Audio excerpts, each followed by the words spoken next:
I think you probably noticed the cabinet room is getting more and more beautiful. You can see the flags behind us of the different forces and the American flag and various others. It's, I think, quite spectacular. It's never looked this good, and hopefully we're going to do work that's never been as good. So I think that's basically what's happened in our first year. We've had an amazing year, and this will be our first cabinet after the year, so we're starting our second year. Tremendous progress has been made. I want to thank my entire cabinet for 12 months of unprecedented achievements. We really have. I mean, it's unprecedented. The numbers we've had on the economy and growth, you see them, and that's despite a Democrat shutdown. Without the shutdown, we would have picked up about 1.5 points more than already high numbers, record-setting numbers. So this has been, I think, and a lot of people say it, the most successful year of any administration in American history. First year, there's never been a first year like this, including the fact that we put out, extinguished 8 wars, and another one we think is coming. Steve Witkoff's working very hard, and Jared and everybody else, and I think it's coming. It was just announced that the murder rate in our country is the biggest drop ever recorded.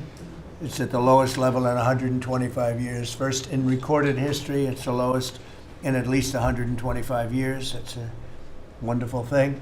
And that crime is way down, and one of the reasons was we've taken a lot of bad people and gotten them out of our country. In some cases, they're so bad that we put them in prison because we don't want them to even take a chance of coming back in, even though our border is very secure, record-setting secure.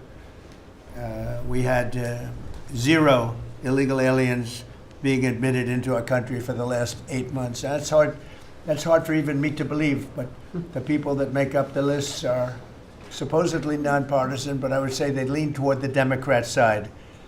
And if they say that, I'm all for it. As you know, we've had a situation take place with respect to Venezuela. I want to just thank General Kane and his staff. Well, the job that they've done is incredible. Nobody's ever seen anything like it.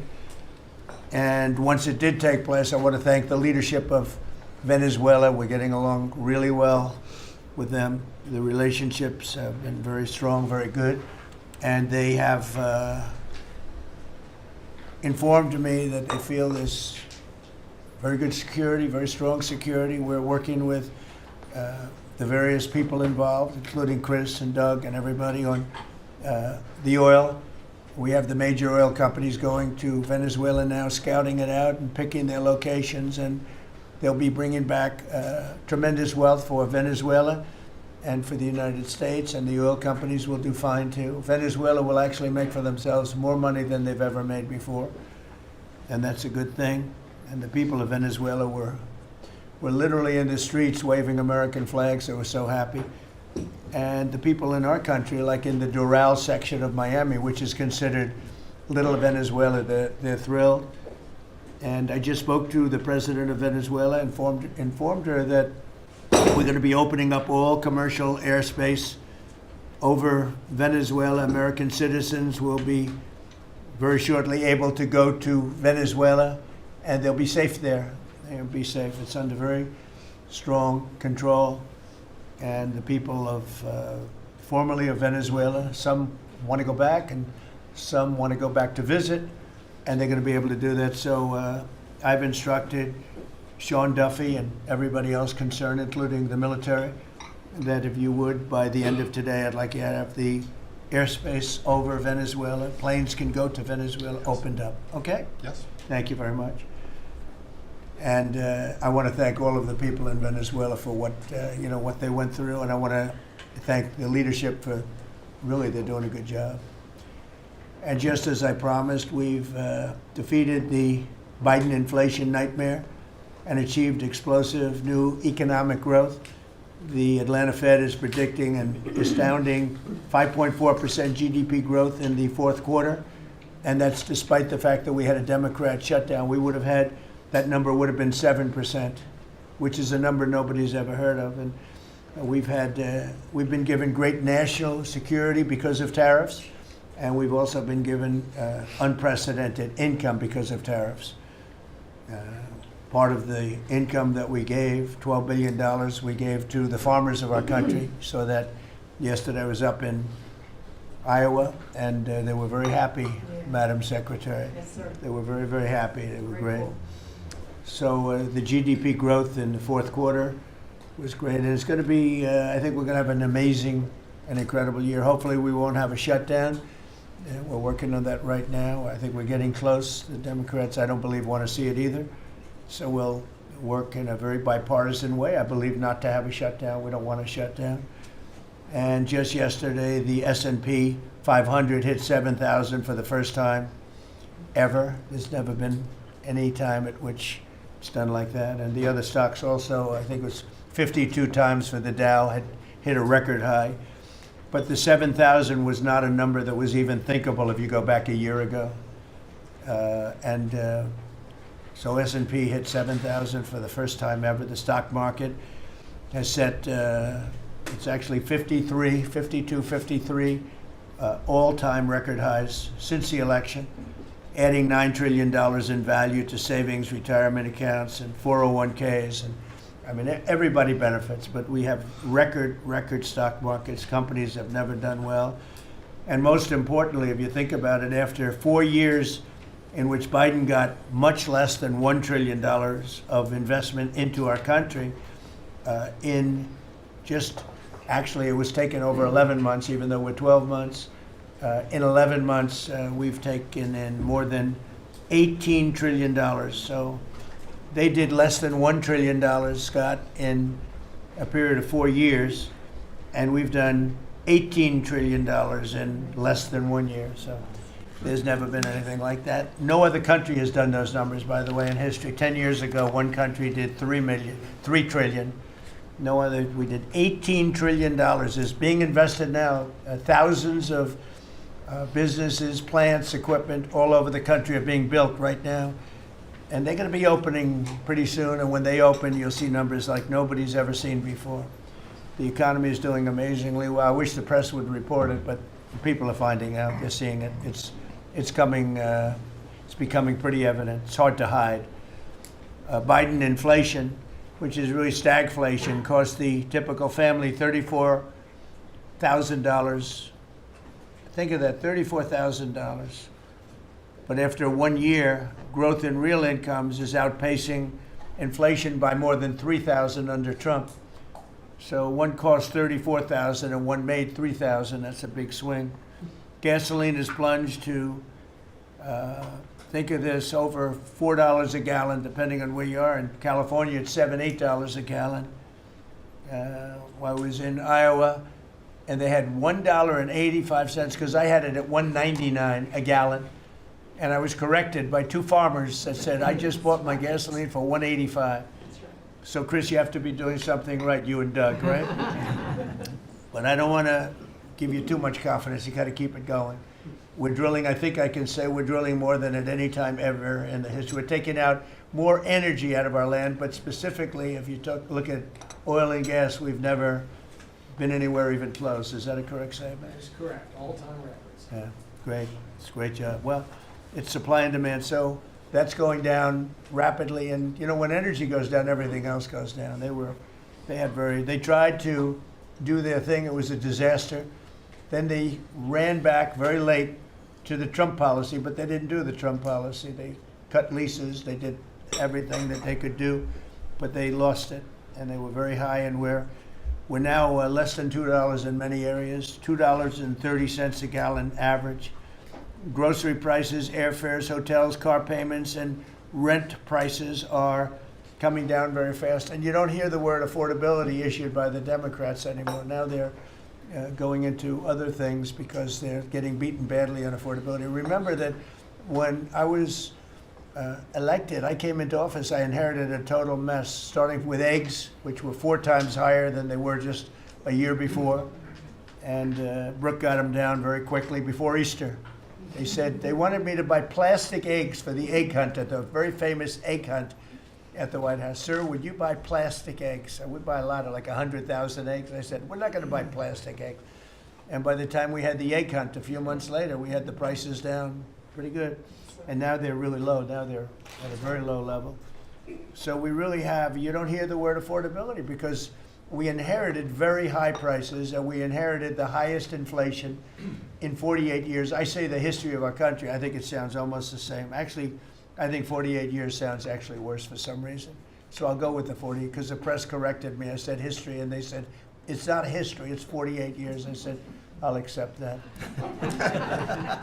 And we had the highest inflation in 48 years. We have now as you saw yesterday with the Fed, I'm not a fan of his, he said that inflation essentially is not a factor. It's really been pretty amazing. I just put out a statement about his statements. I won't repeat them here because they're too angry. And thanks to our tax cuts, millions of Americans will soon receive record-setting tax refunds. You're going to get a lot of tax refunds, with the average refund expected to be over $1,000 higher than it has been at any time. So we're going to be getting some pretty good refunds, a lot of people. If congressional Democrats had their way, Americans would right now be facing the largest tax hike ever. You know, their proposal was to raise taxes very substantially. And our proposal, which is in the great big beautiful New Deal, it's a New Deal in its own way. It's a Republican version of the New Deal. Right behind you is a nice picture of FDR. This is a much better deal than the FDR deal. But we have the great big beautiful bill, and it's given tremendous tax cuts and a lot of other things. People are now finding out how good it is, and it's just kicked in as of January 1st, by the way. So we're really starting to see it. Even though it's a month, we're really starting to see it. The U.S. economy would be cratering if they had won this election. Our country would be in very bad shape. Would be maybe not much of a country anymore. I don't think it would be a country anymore. They were doing everything wrong, but they were going to give you the largest tax hike in history, and we're giving you the largest tax cut in history in the great big beautiful bill. In addition, I think it's very good. I think it's very important. You have no tax on overtime, no tax on tips, and no tax on Social Security, but you also have, you're getting this is the first time this ever happened. If you buy a car, you go out and borrow money, you get an interest deduction. You take the interest rate, the interest that you're paying on the loan, you're able to deduct it for income tax purposes. So that's a first ever, and I think it's going to be great for everybody, including the car companies. I was in Detroit 3 weeks ago. I went to the Ford factory, spoke to the General Motors people. It's all the same. They're doing better than they've ever done. The factory I went to was like a World War I, earlier than World War I factory opened up. One of the oldest buildings, but one of the biggest. And Ford was getting ready to close it a couple of years ago, and then they saw that I was doing well, and it looked like I would have a good chance of winning. And they kept it going, barely going. And last week they announced, during my visit, they announced that they're going to round the clock round-the-clock production. They never thought it was. I said, did you ever think? I spoke with Bill Ford and the president of Ford. They were both there, and they said, we can't even believe it. We were going to close this building 2 years ago, and now it's going round the clock. He said, we cannot. I mean, they said, we wish it was twice the size, but they're now building additional plants in the United States, as is everybody else. You have AI building, but the car companies, I love the car companies, and you have them, they're all coming back. They're coming back from Mexico, they're coming back from Canada, they're coming back from Japan, and they're coming back from Germany, all over Europe. They're coming back, they're building here because they want to avoid the tariffs. They don't want to pay the 15%, in some cases 25% tariff. Could be a lot higher than that if it wasn't working. So because of that, they're all coming back.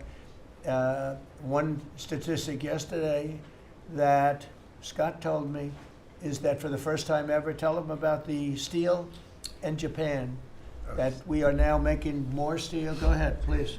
So yesterday they reported for the first time in 26 years, the United States of America produced more steel than Japan. And that is entirely driven by your tariffs. Now think of that.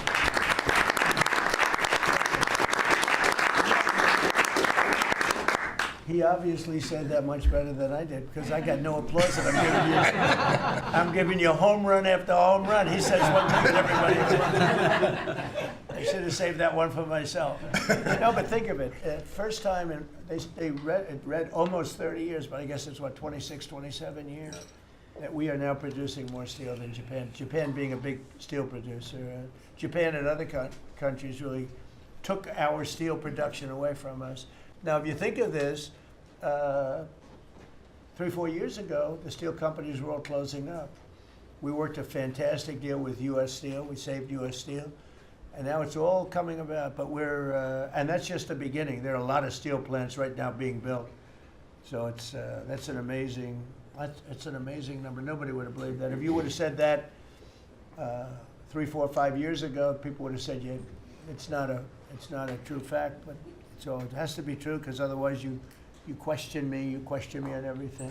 I have to be extremely accurate. I don't exaggerate it. I don't want to exaggerate because you will call me. You don't call other people, but you would call me under my most favored nation spot, which I think is the most important thing, Bobby, of all what we've done, because we're bringing drug prices down by 80, 90%, depending on the way. You could say 5, 6, 7, 800%. Depends on the way you want to calculate it, right? But let's go the old-fashioned way. But drug prices for prescription drugs will be down 80, 90%, 75%, 68%.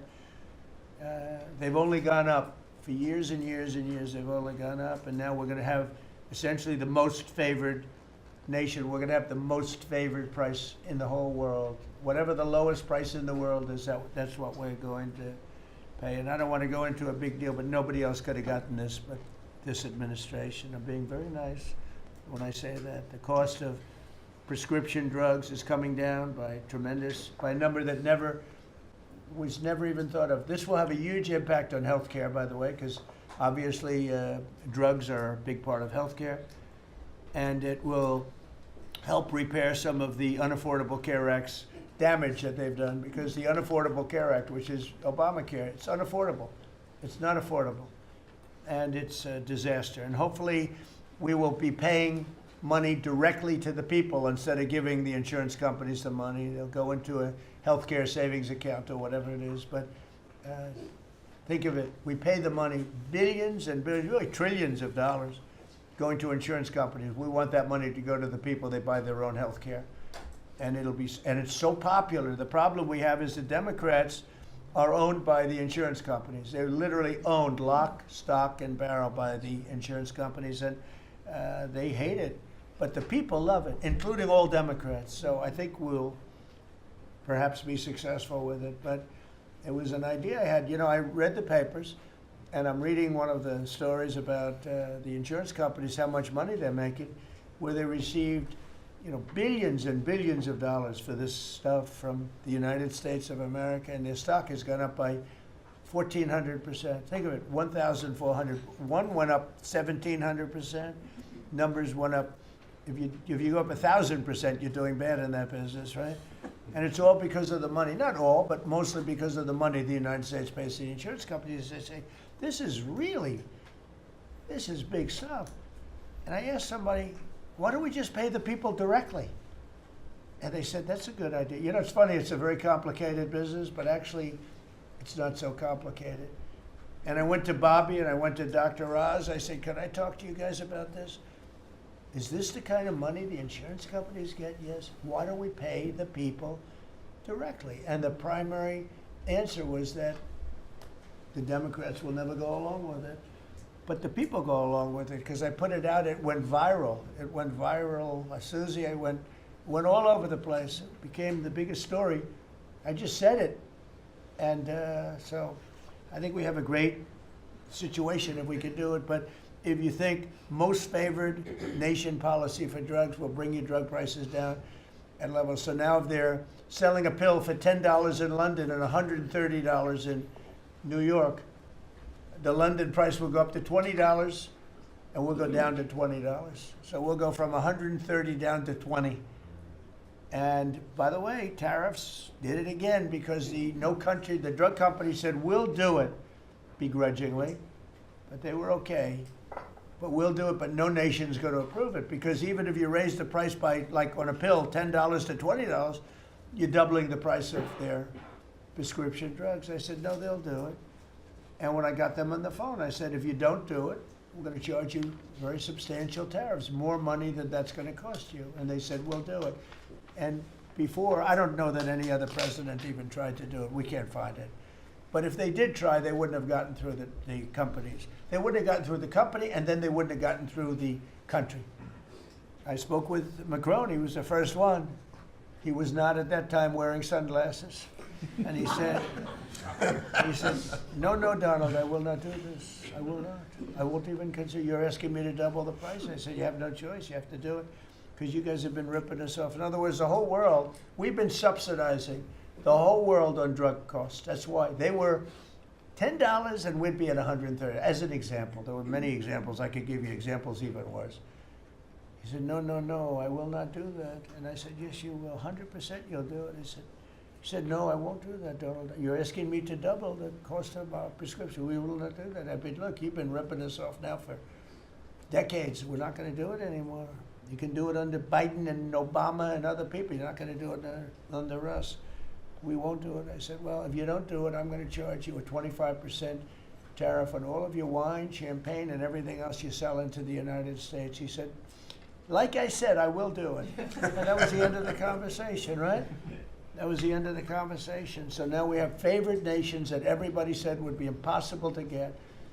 And I then had the same conversation with 15 other countries. Every one of them agreed. After a short conference, they all said no. And then within a matter of seconds, they said, we would be very happy to do that. Thank you for asking in such a nice way. And it's a great achievement. I think it's going to be one of the best achievements we've had in this country in a long time. So we're going to be knocking drug prices down at levels never seen before. I want to thank the drug companies because once they agreed, they really did. They felt it was very unfair.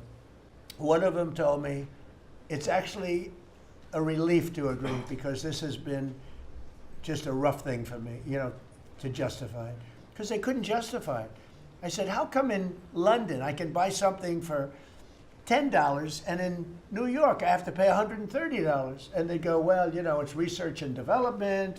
I said, yeah, but you have research and development from them. Made in the same factory, made in everything. This is where my friend, who's very successful, I told you, a seriously overweight person, he takes the fat pill or the fat shot. And he was in London and he said, cost $87 there, cost $1,300 in New York. What's going on? He called me up. And I knew that, but he put it in a very blunt way. I've known him a long time. He's a crude individual, but smart as hell, made a lot of money. But he just thought it was sort of ridiculous. He happened to be in London and he got the shot, Ozempic, I think, or one of them. And I told him it wasn't working. For him, it didn't work. But he brought up a good point. It didn't work. I told him, he knows who I'm talking about. He's going crazy. He begs me not to mention He's not his talking name. about me, ladies. It's not our great vice president. No, but he begs me not to mention his name because he's become very famous without mentioning his name. And he is actually a very well-known business person. But he did make a point. But I knew the point very well. We were always paying far more than any other nation. We were subsidizing the world. Right now, there's no more of that. So we're going to be bringing the drug prices down at numbers never seen before. It's going to have a huge impact, positive impact on healthcare. So with that, we are going to ask a couple of people to say a few words. We're not going to go through the whole table because the last time we had a press conference, it lasted for 3 hours. And some people said he closed his eyes. Look, it got pretty boring. In all fairness, I love these people. But there's a lot of people. It was a little bit at the boring side. But I didn't sleep. I just closed them because I wanted to get the hell out of here. Some of them, I didn't sleep, by the way. I don't sleep much, let me tell you. But it's funny, some of them got me in a blink. When you go like, and they took me as at the closed segment of my cycle. And they said he's sleeping. And besides that, Marco, between these two guys, if I was sleeping, they'd be waking me up very fast. They'd be knocking me, come on, you gotta wake up, boss. But no, we've had great meetings. Look, we're the most transparent presidency by far, and I love going around the room, but we're gonna pick a few people.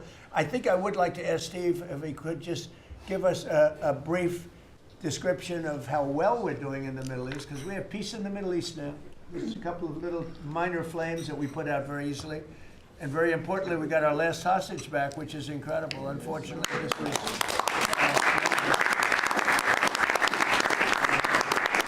was something that nobody said could be done. And I will tell you, Hamas was a big factor in getting all of the hostages back. We were not happy with them, and they had to bring them back. And they found the dead hostages, the bodies of hostages. And those parents wanted their sons back, I think in all cases sons. But they wanted their sons and their family. They wanted their sons back as much as the people that had living hostages that we got them back too. So we got the 20, but remember, we got hundreds back previous to that. But I always said getting those last 20 back is going to be very tough. And we got them back, and we got all of the bodies back also, which to those parents was just as important as getting back the son that was living. Steve, could you give us a little description, please? Well, your policy of peace through strength, that's what delivered them home. Without that pressure, it never happens. We are in the second phase now. We've stood up for the first time, Mr. President, on your behalf, a technocratic, all Arab government. We've got the terrorists out of there, and they're going to demilitarize. They will, because they have no choice. So we expect that. Pardon me? And now we want to get Hamas no guns, right? Right, they're going to give it up. They're going to give up the AK-47s. A lot of people said they'll never disarm. Looks like they're going to disarm. And they did help us with those bodies, getting them back. Look, And that family is so grateful to you. They called, I spoke to them, Jared spoke to them. You know, it's an amazing story. He broke his shoulder, but he went out there because he didn't want his friends to fight alone. He would be alive today but for that. He had no reason to go out with a broken shoulder, and he went out and fought them courageously. And died. That's right. It's a great story, and the parents are great. They were the only ones who didn't, they came back pretty rapidly, actually, considering. And we had got some back initially with the initial group. After that, we had to get a lot. That's a tough job. That's a nasty job, too. Who would want that one? That's a nasty job. And between Israel and Hamas working together, if you can believe it, they got them back. And we got the last one back yesterday, and the parents are so happy. It's amazing, actually, how... We sent a message to the parents on your behalf, as you suggested, and they were so grateful. I have a note for grateful you. to me is a much better word, because it's hard to be happy, but they were, actually. I mean, they couldn't believe that they had their baby boy. The mother said, my baby boy back. It's a very terrible thing. Steve, Russia, Ukraine, we've making a lot of progress. Could you explain that? The Ukrainians actually said that we've made more progress since Geneva than they've seen in the last 4 years of that conflict. So we had 5 Russian generals last Sunday in Abu Dhabi with Jared and Dan Driscoll, and we think we made a lot of progress. The talks will continue in about a week, but lots of good things happening between the counterparties discussing the land deal. They're talking together. We have a security protocol agreement that's largely finished, a prosperity agreement that's largely finished, and I think the people of Ukraine are now hopeful and expectant that we're going to deliver a peace deal sometime soon. And because of the cold, extreme cold, they have the same that we do. I personally asked President Putin not to fire on Kiev and the cities and towns for a week during this. It's extraordinary. It's not just like cold, it's extraordinary cold, record-setting cold. Over there too, they're having the same. It's a big pile of bad weather, the worst. But it was really, they said they've never experienced cold like that. And I personally asked President Putin not to fire into Kiev and the various towns for a week. and he agreed to do that. And I have to tell you, it was very nice. A lot of people said, don't waste the call, you're not going to get that. And he did it, and we're very happy that they did it. That's correct. Because on top of everything else, that's not what they need is missiles coming into their towns and cities. So I just thought I should say it. I thought it was a very good thing. And Ukraine was, almost they didn't believe it, but they were very happy about it because they are struggling badly. I They're think it struggling. shows, Mr. President, how you provide an overarching sort of presence in these negotiations. The Ukrainians never thought it could happen. The Russians are doing things maybe that people wouldn't give them the credit for doing, and I think it always comes down to your indomitable spirit.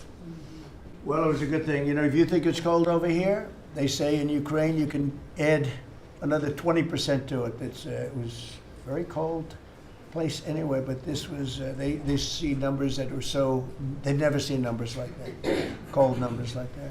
So it was, I thought I should mention it. Could I ask Scott Bassett, we have so many things happening, could I ask you to maybe say a few words, please? Yes, sir. So the one big beautiful bill that was passed on July 4th last year, we're starting to see the effects kick in. You mentioned the great economy. One of the things in the one big beautiful bill, Mr. President, it was an honor to host you, and as you said, the best rapper in the world, Nicki Minaj, at yesterday's Trump Accounts Summit. She was great. We've now had 1 million people sign up for Trump accounts just this week. We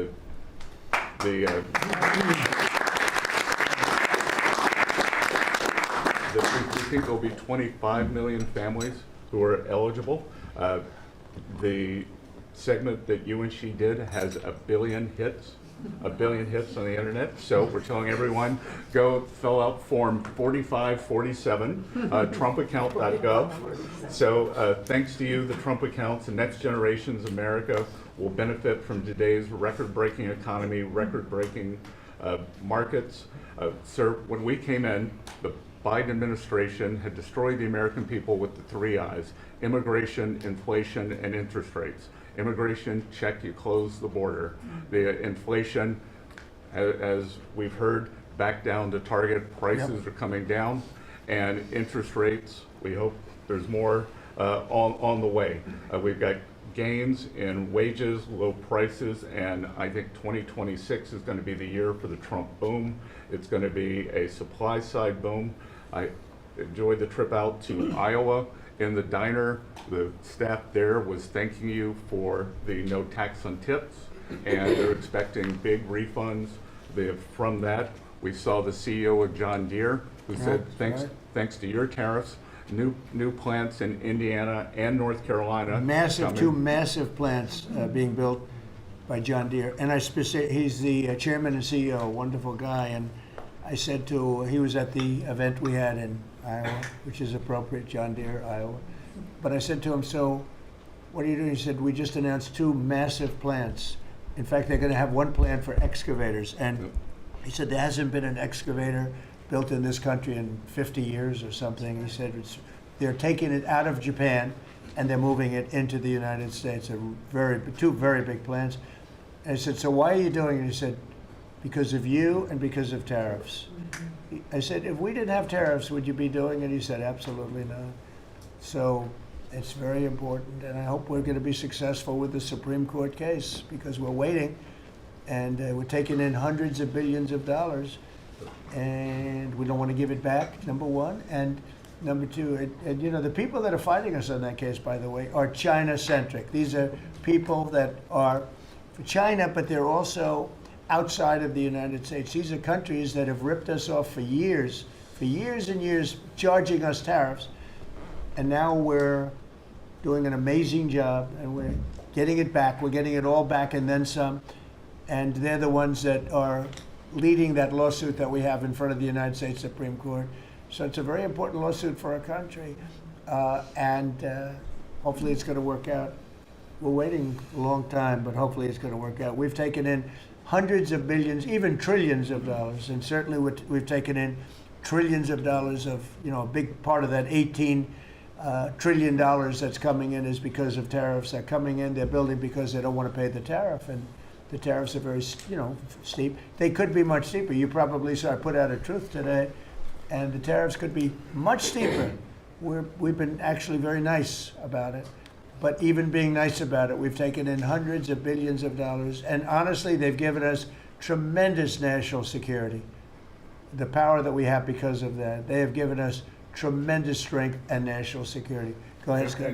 Yes, sir. And the IEPA power you used on the tariffs, as you said, we're bringing in tens of trillions of investments. The tens of trillions of investments turns into factories construction, Right. which turns into factory jobs, which turns into consumer spending. You've right-sized the government, so government employment is down, private sector is up. Growth was a stunning 4.7, 4.8% in the past 2 quarters, biggest back-to-back gains in a decade. And we are doing that with government finances improving. So that will bring down the borrowing cost, the calendar year budget for 2024, 7% deficit to GDP, highest when we weren't at war, not in a recession, all the way down to 5.4% and getting better. Biggest decline since 2014. Generational gains in productivity, soaring productivity. We're going to lift workers' pay, record high prices, record high profits, and stock prices are soaring. You got a manufacturing renaissance, and all the key inflation metrics are trending lower. Over the past 3 months, the consumer price index is just 2.1, and core prices are even lower at 1.6. And I think that could trend below 1, given energy, as you talked about, the pharmaceutical discounts, and rents. So we're expecting a great year in 2026, Mr. President. And we're going to be announcing next week, I think sometime, Scott and Howard and everybody, we're going to be announcing the head of the Fed, who that will be. And it'll be a person that will, I think, do a good job. We're paying far too much interest in the Fed. The Fed rate's too high, unacceptably high. We should have the lowest, and I think you read my statement today. I put out a statement before the meeting, but we should have the lowest interest rate anywhere in the world, because a lot of these countries are successful only because of us, because we allow them to have surpluses. And without surpluses, some of the countries that you most respect financially, that you say, oh, this one, that one, this one, that one, they're successful because we allow them to have surpluses. And we could easily stop that with the powers that we have, but we don't. We took some of it, but we took really just a small portion of it compared to what we could take if we wanted to. We should have the lowest interest rate anywhere in the world. They should be 2 points and even 3 points lower. And if it was, each point is the equivalent of, I would say, $500 billion. So if you got 2 points low, you have $1 trillion in saving, and it's almost, if you call it just a paper expense. You could do it with a pencil. It's not cutting. It's not saying we have to get rid of jobs, or it's just like literally so easy to do. But we have a guy that doesn't want to do it because he's, I think he's politically biased. I really do. I believe he's politically biased because most smart people say it's not even a question. But despite that, we were able to bust through. It's like busting through a wall. We were able to bust through a wall, and we have the kind of numbers that Scott and Howard with the steel and other things talk about. What would you say, Howard, in terms of how we're doing, generally speaking? Great businessman, very successful guy. He's doing a really good job. What would you say? Well, no one, before you walked in the door, no one thought our economy could grow 2%. Fourth quarter, with the shutdown, 5.5%. And that means the first quarter, you could see the United States of America, with its $30 trillion economy, grow in the 6% range. And no one thought that was possible. That's how you get jobs. That's how you get money down. That's how you fix the deficit. You are fixing everything with your policies. You have changed America and created the golden age. Thank you. And with the help of the Fed, because we really, we want help, not hindrance. Why would the Fed hinder? But with the help of the Fed, with the right choice, if we make the right choice, a lot of times you make a choice, you think it's good, and it turns out to be not good. But with the help of the Fed, we could hit numbers that have never been hit before. We could hit 8, 9, 10. There's no reason why not. And, I talk about, if you go back 20 years, 25 years, I'm old enough to remember, when we had good news, when you announced good news, the stock market went up. You announce anything good, the stock market went up. You announce bad, the stock market went, and that's the way it should be. But now it's over the last 15 or so years. If you announce good news, that means they're going to raise interest rates because they want to kill it. So you can never really be that successful because you announce all record numbers, great, because they're afraid of inflation. But growth doesn't have to have any impact on inflation. It can make inflation go down in many cases. So, and you've seen that with us. I mean, we're growing at a much faster rate than anybody thought was possible. We have very controllable inflation. With Biden, we were getting killed, and we had the worst inflation in 48 years in history, in the history of our country.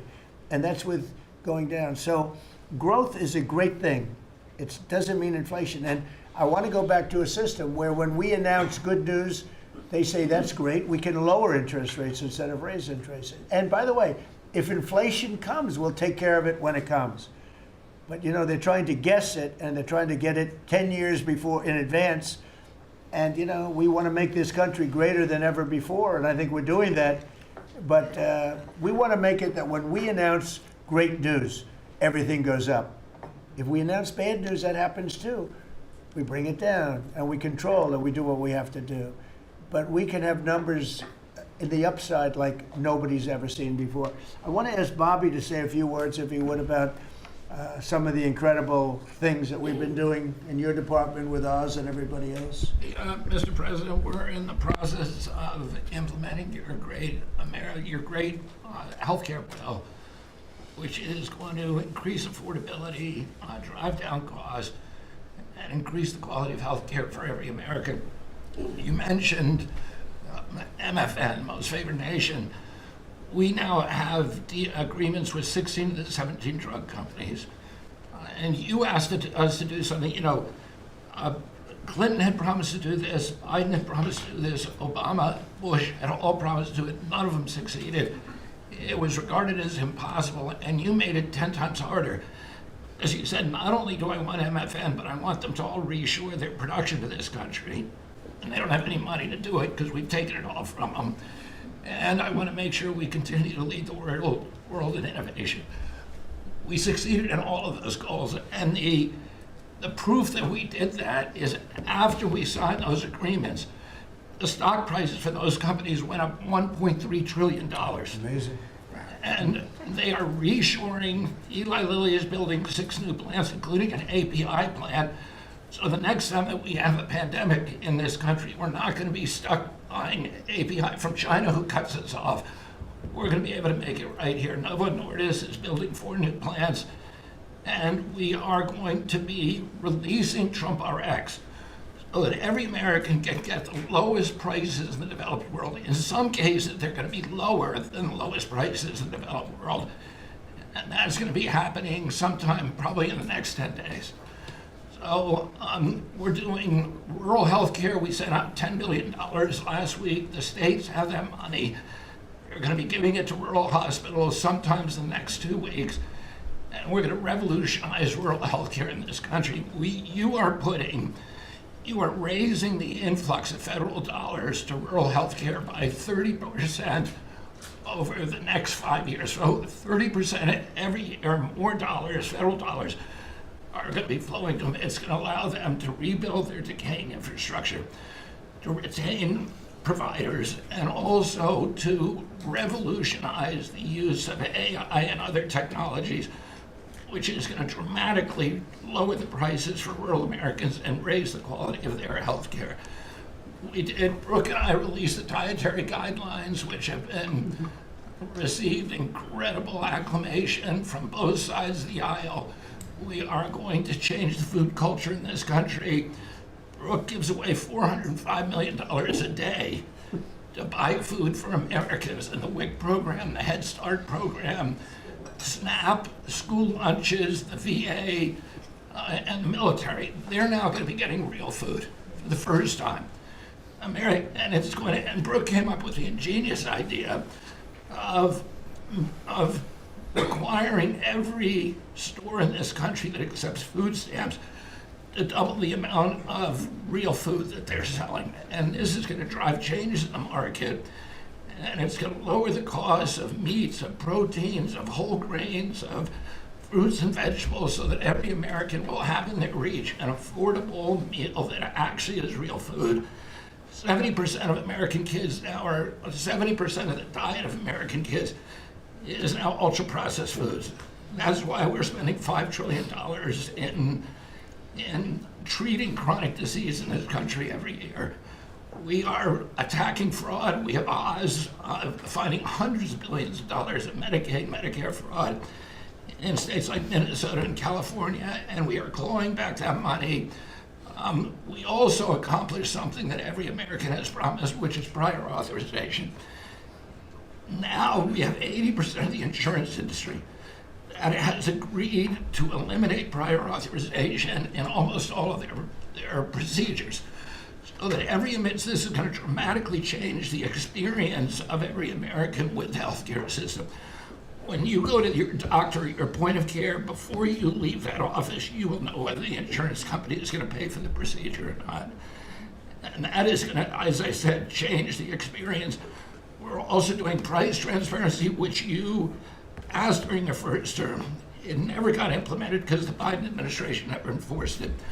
We brought more enforcement actions against hospitals than in this 1 year, and the Biden administration brought in 4 years, and we're doing a crackdown so that every American, when you go to a restaurant, you look at the prices before you buy the meal.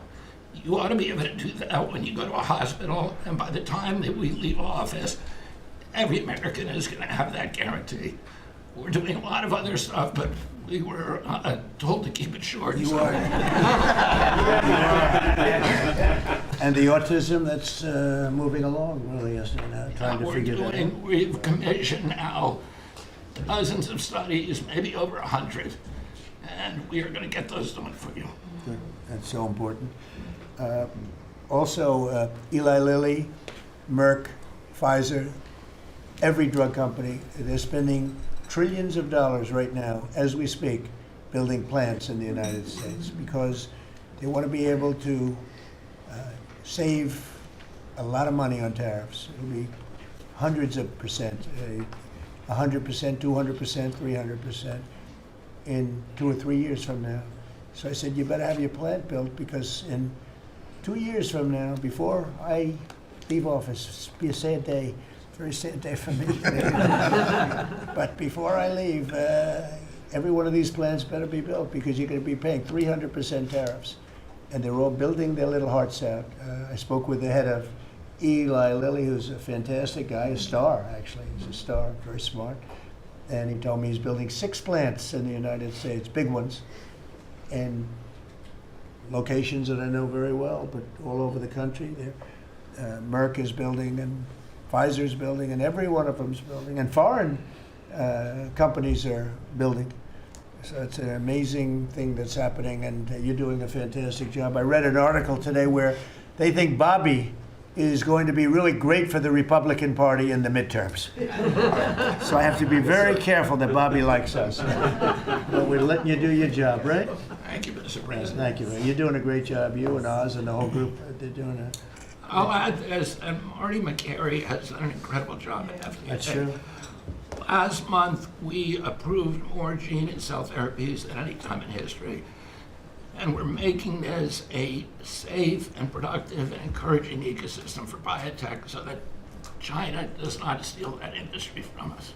Fantastic. I'm going to ask Scott Turner to speak really quickly about housing because, in my opinion, I have very strong opinions on housing. That's what I did for a long time. I did good with it. But, you know, we got to get interest rates down even lower. They are now pretty low, but we got to get them lower. And I'm a big factor, to me, the biggest factor is interest rates for housing. Only in that, you know, you have a lot of people that have become wealthy in the last year because their house value has gone up. And, you know, when you get the housing, when you make it too easy and too cheap to buy houses, those values come down. I don't want those values to come down. We have millions of people that own houses, and for the first time in their life, they're wealthy because their house is worth $500,000 or $600,000 or more or less. but more money than it's ever been worth before.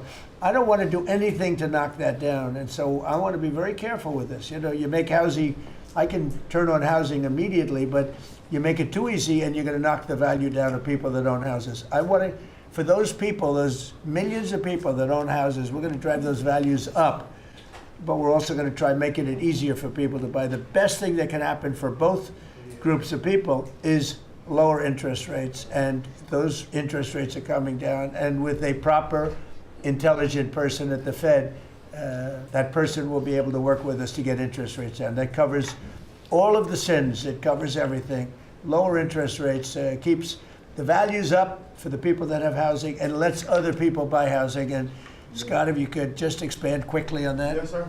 You did allude to when we first came in, sir. You know, our fiscal house in America was a mess, but because of your economic policies, the economy is thriving.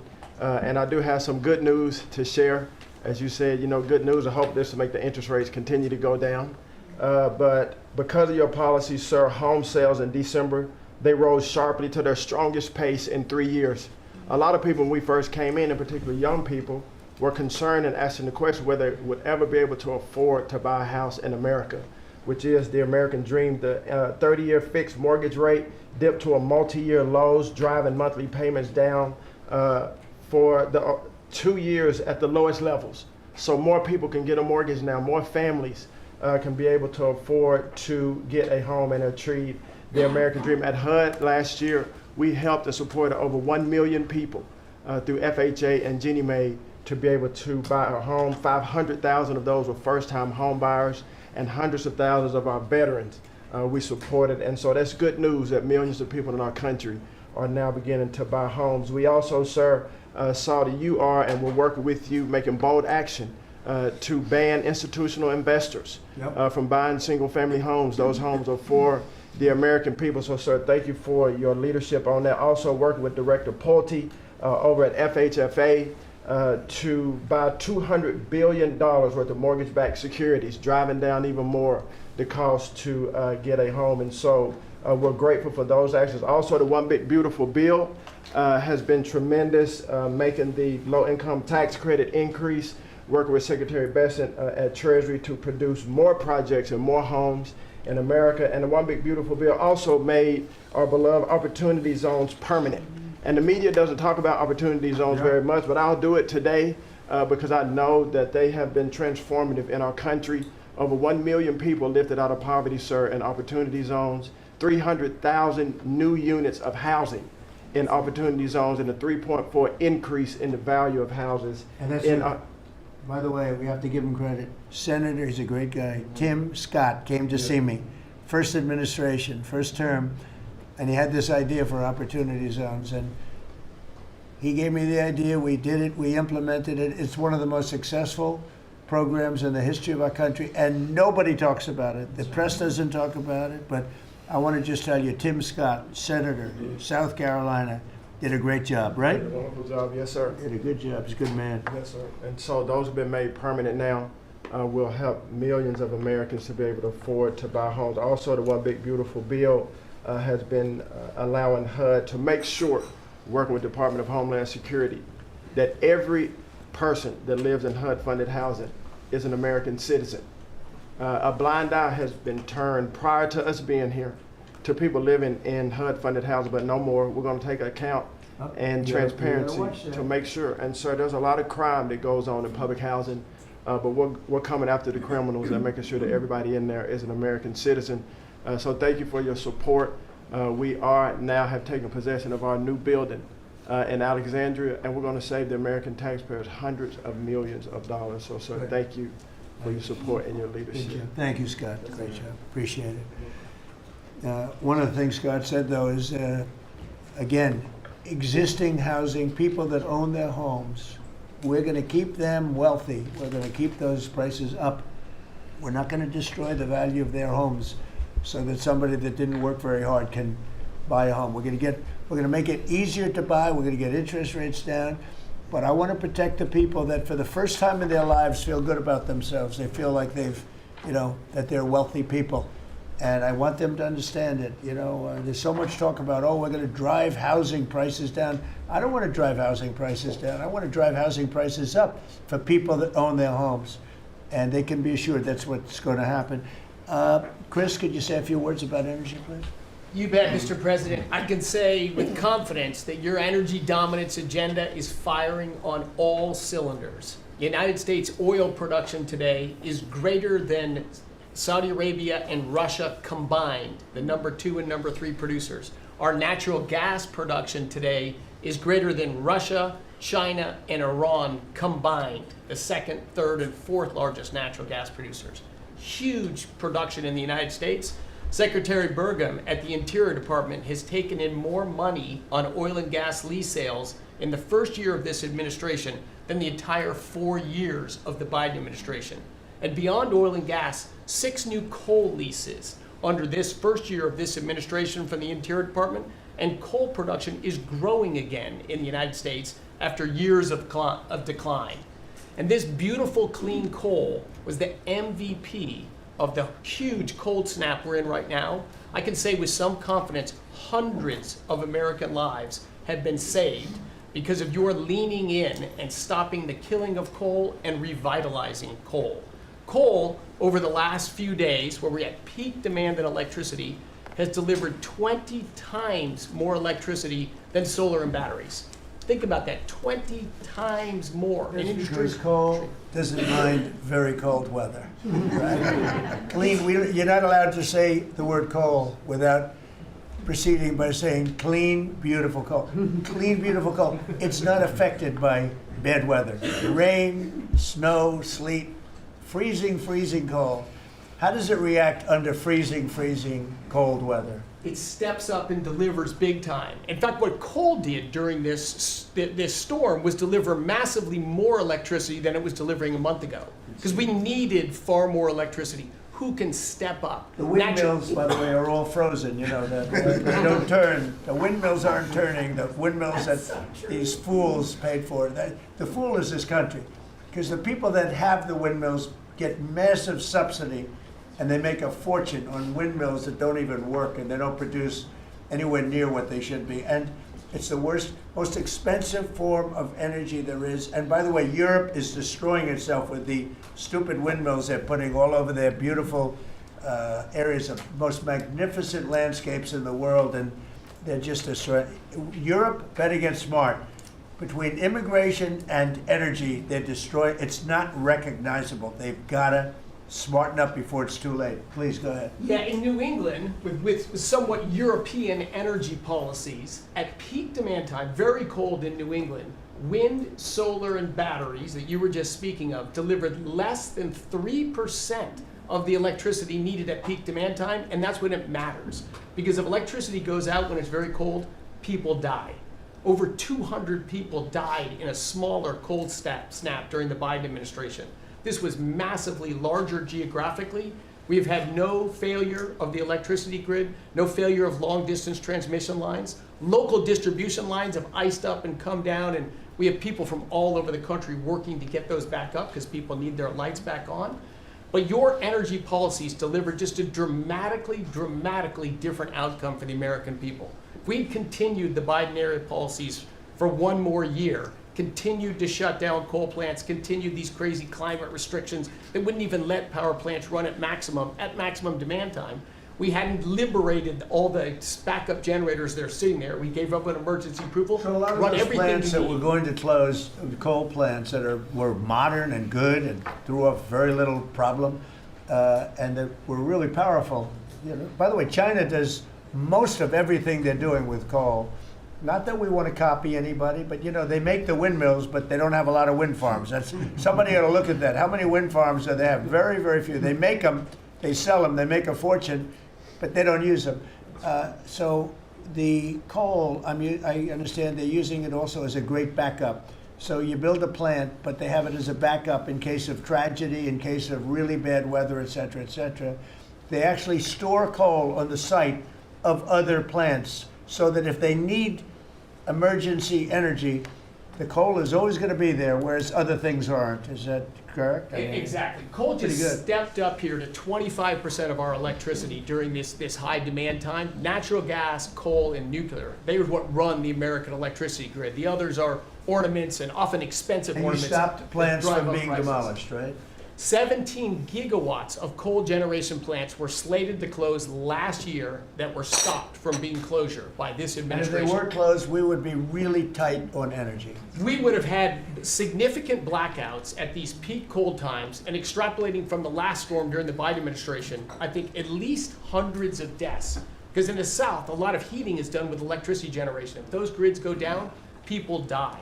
So these, and when going back to the Working Families Tax Cut Act, or the One Big Beautiful Bill, that got rid of $500 billion of subsidies, energy subsidies, that do nothing but make energy more expensive and less reliable. And under this administration, we've spent massively less on energy, and we've delivered massively more on energy. And when you have more energy of lower It's prices, a fantastic job. You and Doug. Doug said, you got to get this guy Doug. You got to get this guy Chris Wright and get him as soon as you can. I said, but I want you to run energy. He said, well, I'm good at it, but he's better, right? Didn't you tell me that? So I gave him the land, I gave you the energy, right? And it's a great combination. I mean, they literally have, I said, maybe we'll merge it in some way. They said, we don't have to. We get along. They work together, right, with the land. He's got the land and the energy. He's got the knowledge to take it out. It's been a good combination. this administration, the whole administration, and your leadership has been very focused on energy, because we can push down energy prices, we can lower costs on Americans, and we can raise wages by bringing jobs and opportunities here. It is a transformation of American energy. Thanks for your leadership. He's one of the most respected people in the energy world. And Doug told me about Chris Wright. They said, if you could get him, what he gave up to do this job, you're making a little less money, but that's all right. You don't care. What you're doing is fantastic. But he said he's the best in the world. Other people have told me that. The heads of the biggest companies have told me that. And it's really panning out to be so. We appreciate it very much. It's great. One of the things we're doing with energy, I think that's so important. We have an old grid, been around a long time, and not really, can't be much expanded. It can be fixed up a little bit, but can't be much expanded. And we have some plants that are so big that the grid would never be able to hold it. We're allowing them to build a electric producing plant, mostly electric, but they can use nuclear to do it, they can use oil and gas, they can use coal, they can use whatever they want. I think many are choosing oil and gas because it's there, it's tried, it's true, it's plentiful, it's inexpensive. Some are going nuclear, some are going both. Many are going all three. But the plants, you read, well, how do we ever fire those plants? Because to do this, we need 2 times the electricity we produce in 1 year for the entire country, which is almost hard to believe. These buildings are so big. They're going up now. So I did something that nobody thought was possible also. When they build their building, they build their own electric generating plants. And we are seeing some of the most incredible designs you've ever seen. So we don't need the grid. I read an article in the Wall Street Journal saying, oh, we're falling behind China. We're not actually. We're leading everybody because I'm letting them build. The government would never be able to do that. Now, China's a different kind. They build, they do things that you got to hand it to them. President Xi, they build vast amounts of energy. They don't have certain constraints that we have in this country, but we're more than topping them. We're leading China by a lot on AI, and it's primarily because I'm allowing them to build with their plant their own electricity. If they had to rely on the grid, they wouldn't have any power. You wouldn't have any power for anything. And they're building the electricity. And one of the reasons I'm able to do that is we have a very capable man in the room named Lee Zeldin. He may be in the room someplace. Is it his normal place? He's there. He's always there. Most reliable, solid guy. And he's done an amazing job. Could you just explain that? And also, because of the fact he's so good, California has a problem. The hardest permit to get when they lost 25,000 or so houses, which shouldn't have been lost, they should have allowed the water to come down from the Pacific Northwest, which was very plentiful. But they didn't do that. They lost 25,000 houses. Lee and his team gave them the most complicated permit within 20 days. Everybody, every single house that burned down got the federal approval. Unfortunately, it's well over a year. And the state and the city, that's Gavin Newsom, and the city, the mayor who's grossly incompetent, by the way, they have been unable to give permits. There are like 3 houses being built out of thousands and thousands. They have no permits. So I read about a week ago that it's possible, because of what's happened, whether you declare national emergency or something, these people they're dying to build their house. They want to do something, that I could put somebody in charge from the federal government. Congratulations, Lee. And I'm putting Lee Zeldin in charge of getting them their permits, city, federal. You have the federal, you need the city and state. And I hear you have great powers over them if we want, and we're going to give you that power. We've already given you that power. So Lee Zeldin is going to work with the thousands of people that are dying to build their house. And I also recommend one other thing. Give them the house plus a 10% bonus. In other words, you get a bonus, you can build your house 10% larger. They've suffered so greatly, they've waited so long, and they should be given a bonus. So I think, and I've heard this has been done before, they get a 10% bonus. They can build a house that's a little bit larger than what they had before. And I'd like to have you take it over. Mr. President, your great Secretary of State was looking for another job. I was thinking about him, but he's pretty well booked. I watched you. He did a great job yesterday, but he's a little booked up. Let's go, Lee. Talk. No more ideas like that, Lee. When President Trump came into office, he immediately signed an executive order giving EPA 30 days to complete our Phase 1 hazardous material removal, so that the Army Corps can come in and complete their Phase 2 debris removal. So at first the response was that was going to be impossible. Good luck trying to get it done maybe by the summer, but we figured it out because operating at Trump speed, the president was just sworn in, we had to get it done, and we got it done in less than 30 days. The Army Corps then came in and completed the debris removal. So the federal government, while the governor has tried to accuse this president of not focusing with a laser on putting all of the weight of the federal government into getting this done, it happened from the moment he was sworn into office. SBA came in. I think it was about half of the disaster loan money, billions of dollars from last year, went towards these residents and businesses. So the full weight of this government. But right after I was sworn in, which was actually a year ago today, my first trip was to East Palestine, because the vice president never forgets his home state. The second trip was going to Los Angeles. There were people with contractors all over Palisades and Eaton ready to rebuild right then and there. You're talking about a year ago. And now the frustration, the passion that we all hear from all of these Los Angeles residents. And President Trump, he's made it clear to us that he's heard enough. And the message should be heard loud and clear to that local leadership. They should be motivated listening to this right now. And when this cabinet meeting is over, if it hasn't been done already, is that they need to go into the office where these permits are just laying around, flip over tables if you have to, fire people if you have to, and get all of these approvals done so that people can rebuild their lives. It's been a year, and this president has had enough. So whatever you can do, that's going to be very important. And it's so sad, those people. We were there a few days after the fire. You were there with me. We were walking down the streets. The people are devastated. The love that they had for that property was, everybody was going to rebuild, and they thought they could do it immediately. They should have. We gave it to them so quickly, but they can't get their permits. They still can't build, and they're losing spirit too. I mean, a lot of people are losing spirit. And the other thing I'd like to talk to you about, and other people about, that happen to be sitting around the table. They want to build a low-income housing project right in the middle of everything in Palisades.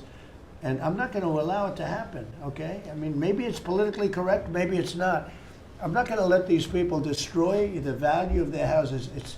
I built a lot of low-income housing. I made a lot of money building low-income housing. I know more about it than anybody.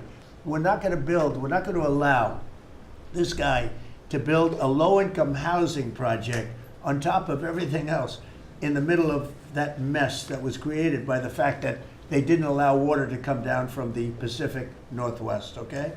And I'd like you to have that stopped, and stopped immediately. No financing. That might be you, Scott, because they'll come to you for financing. It's never going to be approved. You would never, but Scott thought it was a horrible thing. So there's going to be no financing for low-income housing. Let the people build their houses, and as fast as you can, help them, help the mayor and help the governor get their permitting done, okay? Yes, sir. Okay, thank you very much. Kelly, I think you were just alluded to, are you helping some of the people out there with loans?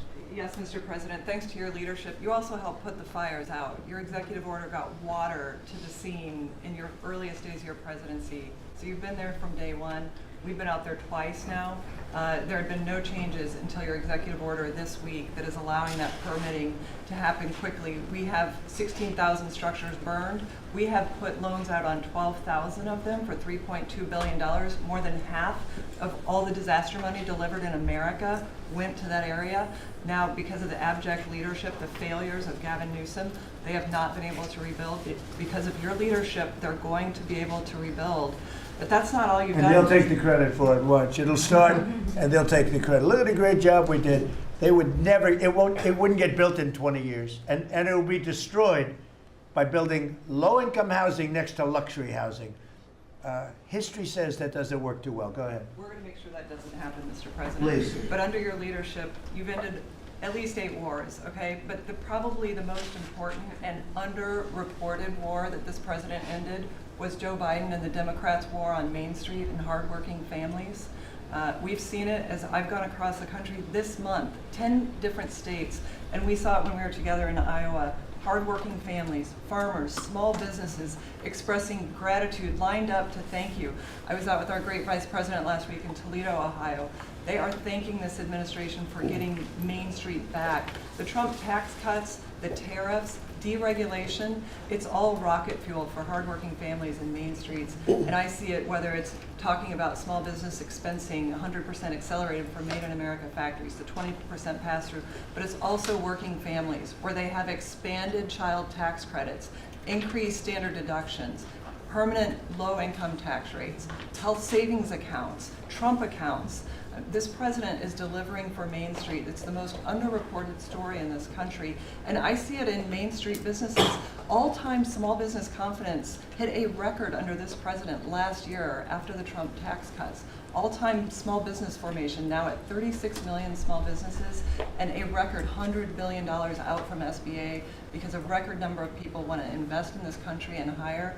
And whether I've talked to manufacturers about tariffs, they know that this president is bringing manufacturing back, just like Prince Manufacturing in Macon, Georgia. 500 employees machining parts for our defense, our agriculture, our automotive, our aerospace industry. They're going to hire 500 more people this year because of tariffs, because of the Trump tax cuts, and because of SBA lending. And I see this state after state as I've gone across the country, talked to hundreds of business owners, walked dozens of factory floors. This is not being covered, but it's going on in America. The number one problem is they need skilled workers. And this is something I'm working on with Secretary Chavez-Jurimer. I'm working across the administration to ensure that we empower our small businesses. 98% of our manufacturers meet the small business definition. So Ford has 5,000 small manufacturing suppliers. The $18 trillion you brought in is creating an economic boom like none we've ever seen before. We are going to have 7% GDP growth. GDP now is probably underestimating where it is in 4Q, but with interest rates going down, with regulation going down, these are all taxes on small businesses, and those are going away. And thanks to President Trump, your leadership, we are seeing Main Street boom. Hardworking families have $1,000 already in their pockets, and when they get their $1,000 refund tax, I hope they all remember that every Democrat voted against them getting their tax refunds, because this is what our administration is doing, is powering your incredible economic agenda forward on Main Street. Thank you very much. Great job. I do want to say that on my left, I have a man who's doing a fantastic job, and on my right also, by the way. But we're spending a tremendous amount of time and effort on building our military. We largely rebuilt the military during my first term, fortunately, and we're greatly enhancing it now. We're going to be doing something new. We're bringing back the battleship, and I thought, like you remember the battleships from the great Iowa and Alabama, Missouri, those unbelievable scenes that you see, Victory at Sea. You'd see these incredible ships, and I thought they were powerful, but the battleships that we're building are going to be 100 times more powerful than those beautiful works of art. I mean, they were magnificent, all steel. We have the steel now, and we're going to be doing that as an enhancement. But our military is very, very strong. You may want to say something about the large fleet of ships that's heading over to the Middle East. Well, Mr. President, you had to, like so many other cabinet members have referenced, rebuild the perception of America. And at the Department of War, that meant reestablishing deterrence. What happened in Afghanistan, what happened in Ukraine, a war that never would have occurred, what happened on October 7th in Israel, never would have happened under President Trump. So as a result, we're having to rebuild how our enemies perceive us. And when President Trump said, we're not getting a nuclear, Iran, you won't have a nuclear bomb, he meant it. And we sent those B-2s halfway around the world, and they never noticed. When he said, we're not going to tolerate trafficking drugs anymore in our hemisphere, we treat them like the Al-Qaeda of the Western Hemisphere, he meant it, and we're executing that. When you said, Mr. President, we're securing the border, the military was proud to do their part alongside Homeland Security to do that. Same thing with Iran right now, ensuring that they have all the options to make a deal. They should not pursue nuclear capabilities. So we will be prepared to deliver whatever this president expects of the War Department, just like we did this month. No other military in the world could have executed the most sophisticated, powerful raid, not just in American history, I would say in world history. What those men did going downtown, another country, the most secure place in the most secure base in the middle of the night without anybody knowing until those simultaneous bombs dropped 3 minutes before the helicopters dropped. No other country could coordinate that. No other president would have been willing to empower those warriors that way to be that effective. And that sends a message to every capital around the world that when President Trump speaks, he means business, and we are reestablishing deterrence at the War Department, Mr. President. Thank you. Great job you're doing. Just to finish up on that, the Somalian pirates over the years have pirated, stolen many ships. They would get large amounts of money for the ship. You know, you have $1 billion ship, and the insurance companies didn't want to fight because, you know, some of those ships are very flammable. They're carrying millions of barrels of oil. Very flammable, very dangerous situation if they're shot at. So they wouldn't fight. We notified them a number of months ago. Anybody that does that gets the same treatment as a drug dealer sending their drugs in from Venezuela or anybody else. As you know, it's 97% down by water. So the drugs coming in by sea or by water is down 97%. Now we're also starting, that was the more difficult route. Now we're starting to do that by land also. It will be, you'll see that happen as they come in and kill our people with drugs. I think the real number is 300,000 people a year, not 100, but whatever it is, it's a lot of people, hundreds of thousands of people. They're going to get hit. But also we added to the list the Somalian pirates that go out on a boat, similar type boat, actually not quite as fast, not quite as nice as you can imagine, but they get the same missile that we give to the people that are bringing drugs. And so far, we haven't seen anybody going out. So the traffic is not being interfered with by people pirating our ships. Not our ships, ships all over the world. I said, make it for any country. We're doing the rest of the world a favor. It's a very effective favor, but we see very little pirating nowadays. You used to have ships being taken every single, like 2 or 3 a week, these massive ships that be brought in to some place in Somalia, which I don't even know is it a country. We have Ilhan Omar left, and then she gives us lectures on the Constitution of the United States. These people are, what they've done to rip off our country is terrible, but the pirating has essentially stopped. They know that if anybody even makes a move toward a ship, they get the ultimate treatment. They will go to wherever they want to go, but it's probably not going to be to heaven. I can't imagine, but they get hit very hard, just like a drug dealer, just like the boats, the ships that are coming in. Every boat that comes in with drugs on it that we take out, we just save 25,000 American lives. Each boat is the equivalent of saving 25,000 American, mostly American, but American lives. So I just wanted to let you know that, and Pete's been totally authorized to do that. and they know it's going to happen. And it seems that all of that brisk business that they had has been stopped in its right in its foot. So I just want to thank everybody for being here. My cabinet has been amazing. I like this much better than going around for 3 hours.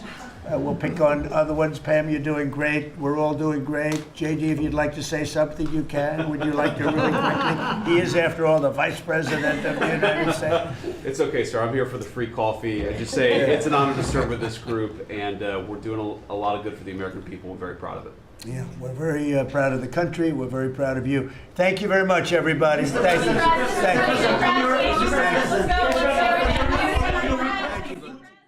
If you like this video, then like, share and subscribe to ET Now World.